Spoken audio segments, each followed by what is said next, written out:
Assalamualaikum warahmatullahi wabarakatuh. Perkenalkan, nama saya Anwar. NIM saya 2892050060. Saya dari Fakultas Ekonomi dan Bisnis dengan prodi Manajemen.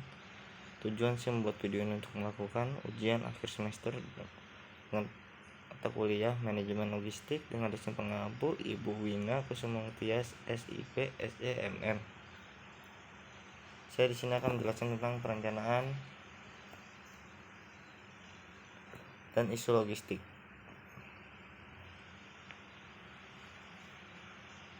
Analisis risiko. Analisa konsumen dimulai dari menentukan produk apa yang laku di pasaran, berapa pasaran, dan di mana saja penyebaran penjualannya. Analisis konsumen ini mempengaruhi strategi terhadap distribution mix, yaitu sebagai berikut. Yang pertama, besaran pasar mempengaruhi fasilitas produksi dan rencana produksi.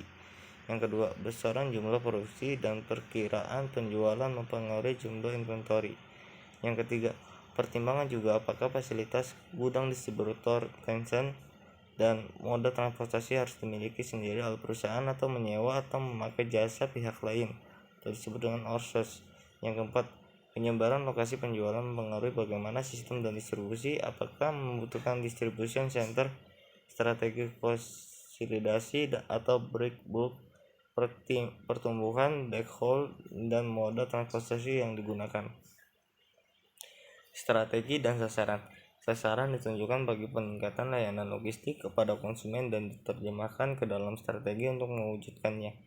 Untuk memastikan perencanaan yang sejalan dengan kondisi di lapangan, maka perlu dilakukan analisa logistik sehingga kita mampu memperkecil kemungkinan tidak terpengaruhi tujuan organisasi.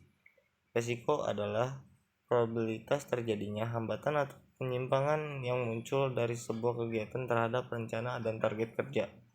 Risiko dianalisa menurut dua dimensi, yaitu kemungkinan atau probabilitas sebuah kejadian terjadi dan dampak kerugian yang ditimbulkan bervariasi mudah sampai tinggi. Manajemen risiko adalah proses mengidentifikasi, menilai, dan memprioritaskan tindakan koordinasi yang ekonomis untuk meminimalkan dan mengendalikan terjadinya risiko atau akibat dari terjadinya risiko. Manfaat analisis risiko. Yang pertama, menciptakan nilai tambah kepada segenap stakeholder. Yang kedua, menunjukkan komitmen kepada stakeholder. Yang ketiga, mempertahankan nama baik. Yang keempat, mengurangi potensi kerugian. Yang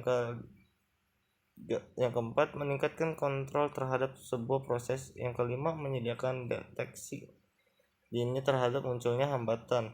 Yang keenam, menyediakan manfaat melebihi harapan konsumen. Yang ketujuh, meningkatkan kemampuan menyediakan keputusan tepat. Langkah-langkah strategis manajemen risiko. Yang pertama, risk identification, mengidentifikasikan semua kemungkinan risiko yang mungkin timbul dan mengidentifikasikan dalam daftar risiko. Yang kedua, risk probability atau impact assessment, menilai kejadian risiko berdasarkan kemungkinan terjadi, disebut dengan risk probability, dan dampak yang ditimbulkan terhadap kelancaran proses logistik jika risiko terhadap tersebut terjadi. Yang ketiga, risk response planning, untuk setiap risiko yang menjadi prioritas dilakukan langkah-langkah sesuai kriteria pengelompokan risiko. Yang keempat, risk monitoring, memastikan semua syarat dan prosedur melaksanakan dengan baik. Yang kelima, risk cartogenization, mengelompokkan risiko ke dalam kategori dengan pendekatan risk assessment.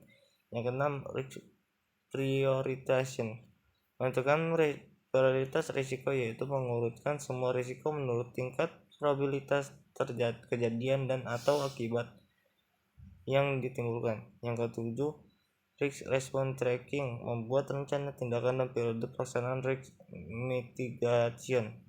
Yang kedelapan, risk control, mengambil tindakan perbaikan setelah risiko atau kejadian terjadi. Logistik global. Transportasi maritim jalur laut memainkan peran dominan dalam proses distribusi internasional. Peraturan internasional terkait pengangkutan barang diatur dalam The How Fish Be Rules yang mengatakan bahwa karir memiliki daya tawar yang lebih besar dibandingkan daya sweeper.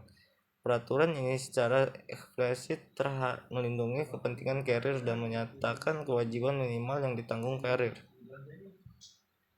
Third party logistik atau sebutkan 3PL menyediakan pelayanan terkait jasa pembiayaan, kemasan dan asuransi, menyediakan kejelasan status pengiriman barang dan inventory, yang kinerja pengiriman barang yang baik dengan biaya yang optimal, menyediakan jaringan distribusi dengan biaya rendah karena strategi jangka panjang. Logistik di Indonesia. Untuk menjadi bagian dari jalur perdagangan internet dunia, maka kondisi logistik di Indonesia harus mampu mengakomodasikan kebutuhan, tuntutan, dan tantangan logistik yang efektif dan efisien. Baik, begitu saja yang bisa saya sampaikan. Wabillahi taufiq walhidayah. Wassalamualaikum warahmatullahi wabarakatuh.